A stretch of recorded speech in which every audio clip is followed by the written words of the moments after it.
Let's talk about why your finger is drooping, why it looks like this, why you can't straighten it out. If your finger looks like this, that's called mallet finger.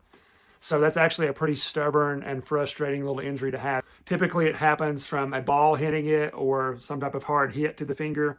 It's often not even a very painful injury, so people think, oh, it'll just heal on its own. But let me tell you, if your finger is doing that, you need to go get it looked at because it's not going to heal on its own. It's going to heal, and it's going to heal like that, and you're never going to be able to straighten it out again. So you need to take this seriously. So there's a couple of different things to think about with mallet finger. One would be if a fracture accompanies it. So that would be where an x-ray would come into play. They check to see if that little tendon avulses off the bone and pulls a little fragment of the bone with it. That is what pulls that finger straight. And when it pulls loose, sometimes when it pulls the fragment of bone with it, then it's required that a surgeon goes in there and puts a pin through the end of your finger and pins the bone together, and sometimes even the pin in through the tendon to kind of get all of that to heal back down. And then you're required to stay in a finger splint for the next 6 to 8 weeks, and there's a long, lengthy process there. The more common way to do it, though, is just a mallet finger that's more of just a tendinous injury, where you injure the tendon without a bony fragment, without a fracture.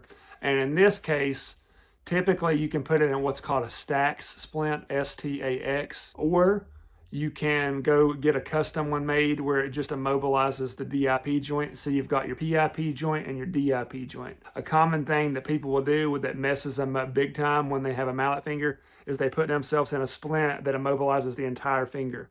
Huge mistake. Don't do that, and don't let whatever healthcare clinic you go to do that.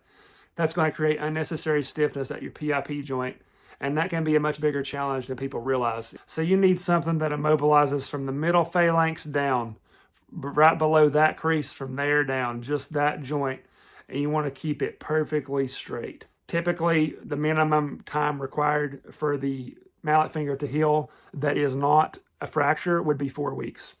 So you would keep it immobilized perfectly straight, that DIP joint, for 4 weeks. Now you would still be able to bend from that joint if you're wearing a correct splint. So you could still bend from that joint. You just wouldn't bend from that joint.